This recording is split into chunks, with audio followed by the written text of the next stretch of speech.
Code blue! Room 12! Exclamation mark code blue! The announcement echoed through the hospital, running footsteps, panicked shouts, monitor alarms, but the janitor standing by the operating room door remained calm.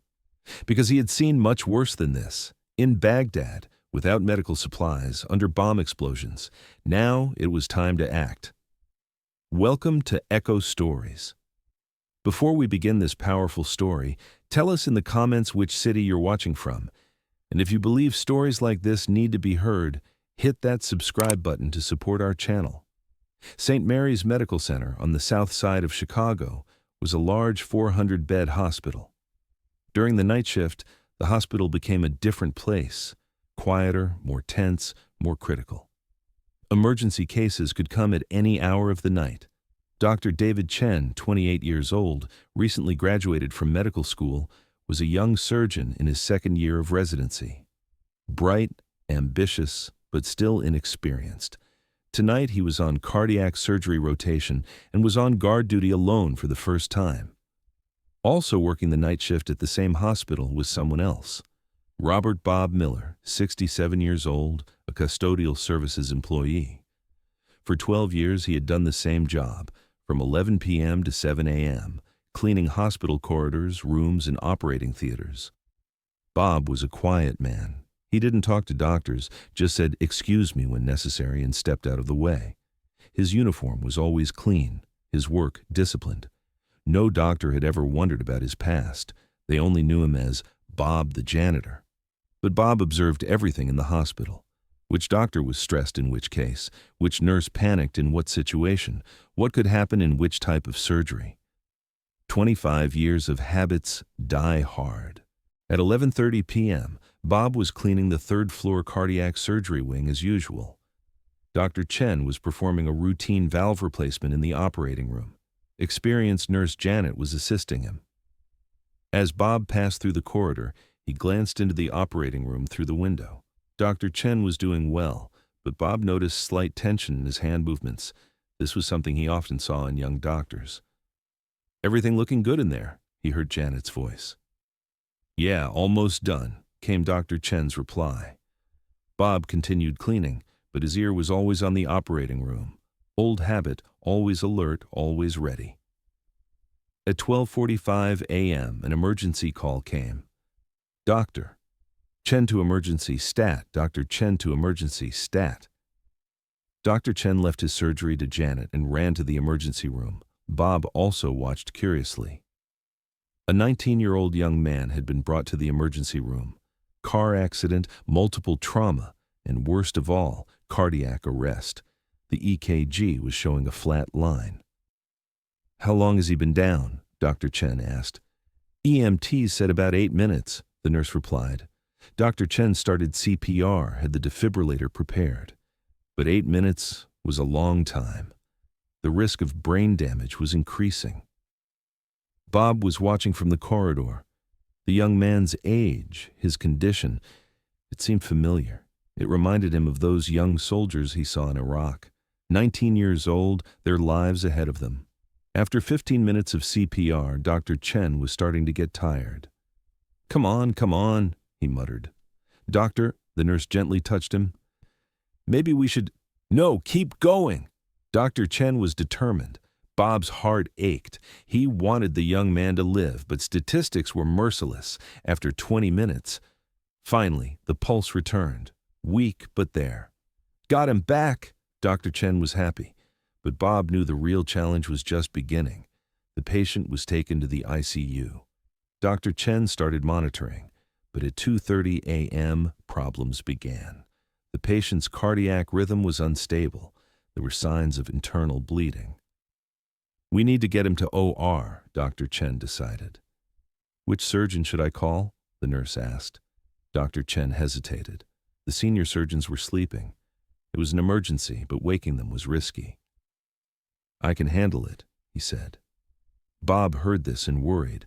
Dr. Chen was a good doctor, but he was still inexperienced for this level of surgery. Preparation for the OR began. Bob was doing external cleaning of the OR, but his attention was inside.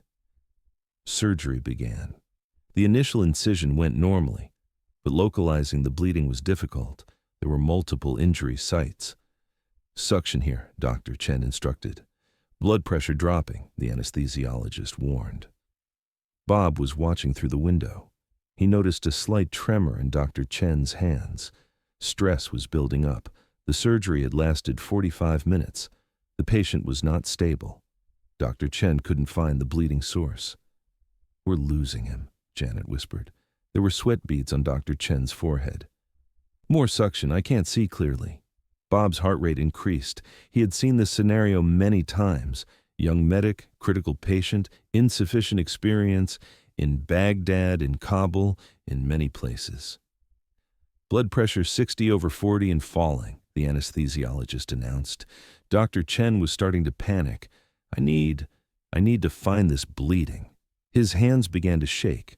Confidence was being lost. "Doctor?" Janet gently touched his arm. "Maybe we should call Dr. Rodriguez." "No, I can do this." But his voice betrayed uncertainty. Bob stood at the external door of the operating room. Inside, a young doctor was panicking. A young patient was dying. It was a decision moment. Would he intervene? He had been invisible for 12 years. Would he change now? The patient's monitor gave an alarm. "We're losing him!" Janet shouted. Dr. Chen was frozen. His hands were shaking. Bob made his decision. He took off his gloves, used hand sanitizer, opened the door. "Excuse me," he said in a calm voice. Everyone turned, surprised looks. "Sir, this is a sterile environment," Janet protested. Bob quietly approached. He looked at Dr. Chen. "Son, step aside for a moment." "What? Who are you?" "Security." Dr. Chen was panicking. "I'm someone who's been where you are," Bob replied calmly.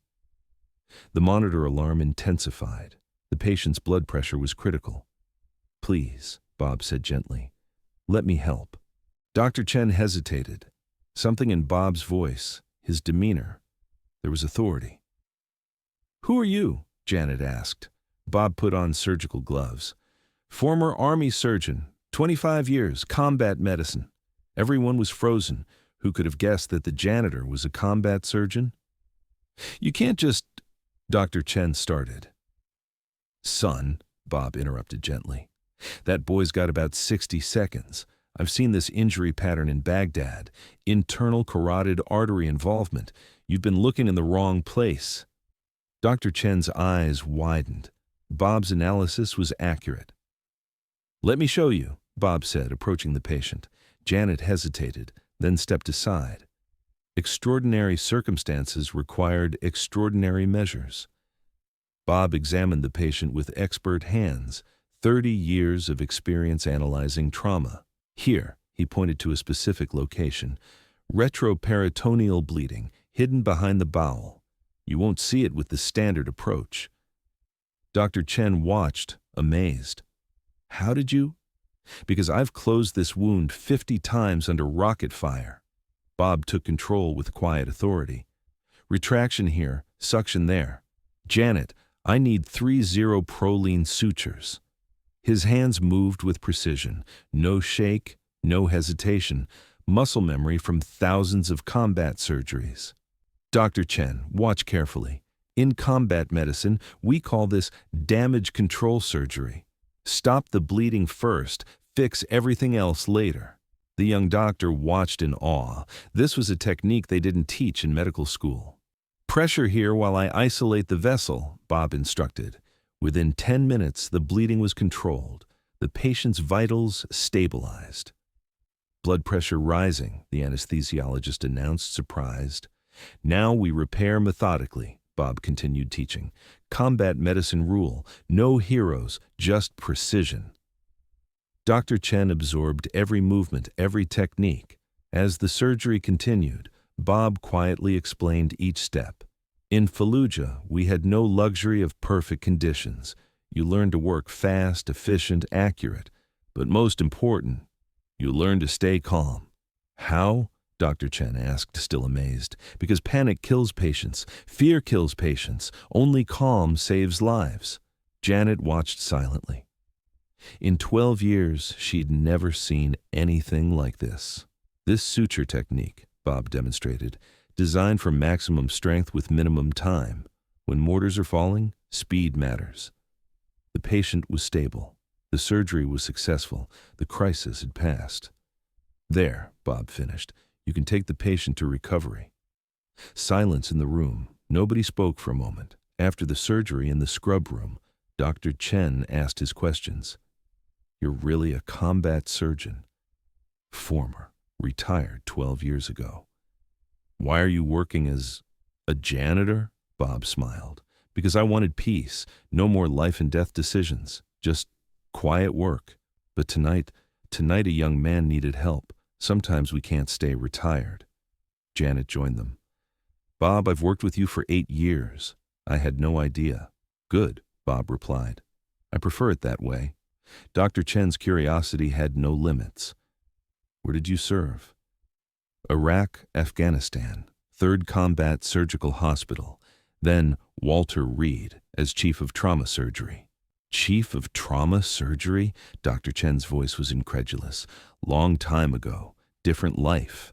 In the following weeks, Dr. Chen sought out Bob. He asked questions, learned techniques. Bob, that suturing method you showed. Where can I learn more? Practice. Every day. But most important, learn to read the patient's body language. Body language? Trauma patients can't always speak, but their bodies tell stories. Color, breathing, pulse quality. Listen to everything. Dr. Chen was taking notes in his notebook. In residency, they teach you medicine, but in war, you learn healing. What's the difference? Medicine follows protocols. Healing adapts to what the patient needs in that moment. News of the incident reached hospital administration. Chief of Surgery Dr. Martinez wanted an explanation. Bob Miller? Custodial services? Dr. Martinez was confused.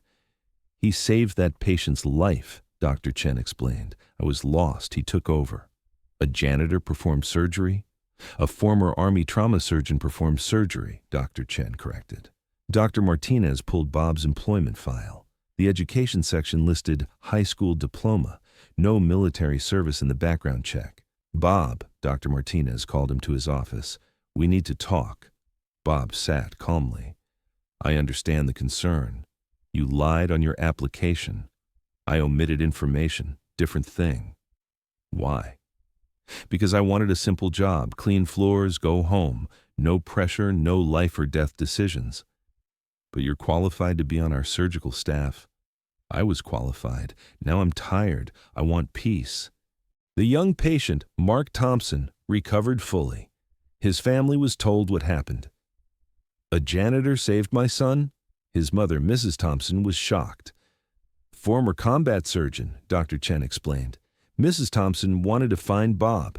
She got Bob's location from custodial services.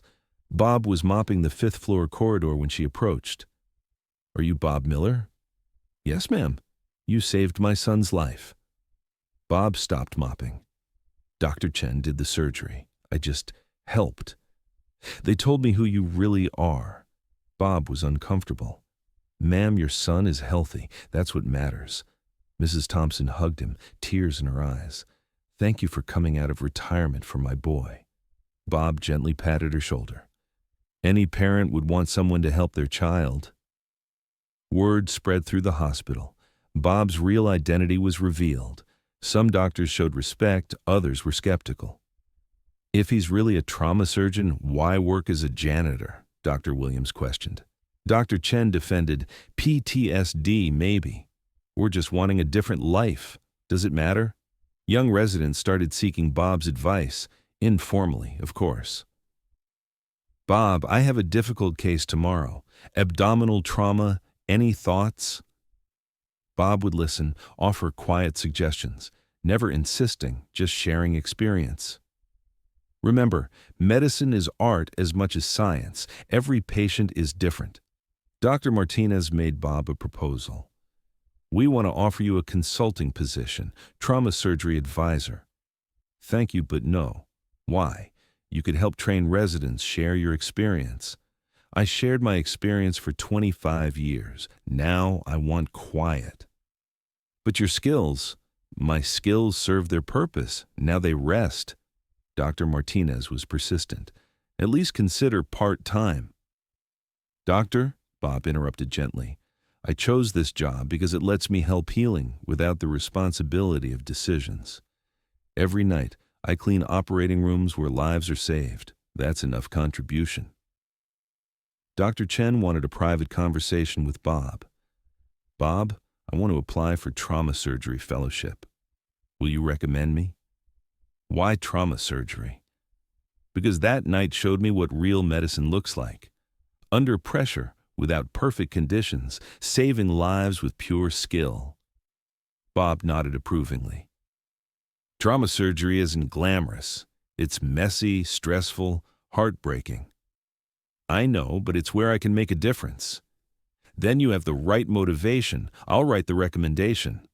Dr. Chen was surprised. You will. Son, talent without purpose is waste. You have both. Use them. Weeks passed. Media attention faded. Bob returned to his quiet routine. Late shifts, cleaning corridors, invisible again. But occasionally young residents would nod respectfully when passing. Nurses would smile warmly. Evening, Bob. Dr. Chen's fellowship application was accepted. He credited Bob's recommendation. Thank you, he told Bob privately. Don't thank me. Thank the patients you'll save. Bob continued mopping, a satisfied smile on his face. 6 months later, another emergency. Different doctor, different crisis. But this time, Dr. Chen was involved, confident, applying Bob's techniques.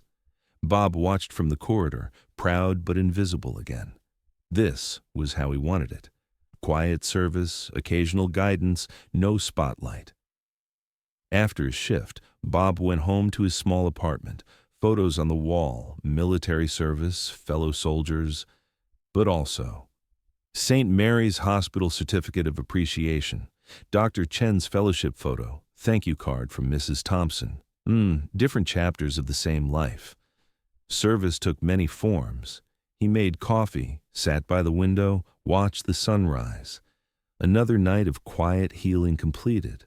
And so, in a Chicago hospital, it was once again proven how deceiving appearances can be. A man seen as a janitor was actually a master surgeon. But more importantly, that master surgeon was now serving in a different way. Real healers are like this. They hold cleaning rags in their hands, but their hearts still beat to heal patients. They leave the spotlight, but never leave their mission. If this story meant something to you, share your thoughts in the comments. If you believe stories like this should continue to be told, support Echo Stories by subscribing. See you in the next video. And remember, that quiet figure walking in hospital corridors might be a lifesaver. Everyone has a story, and that story deserves respect.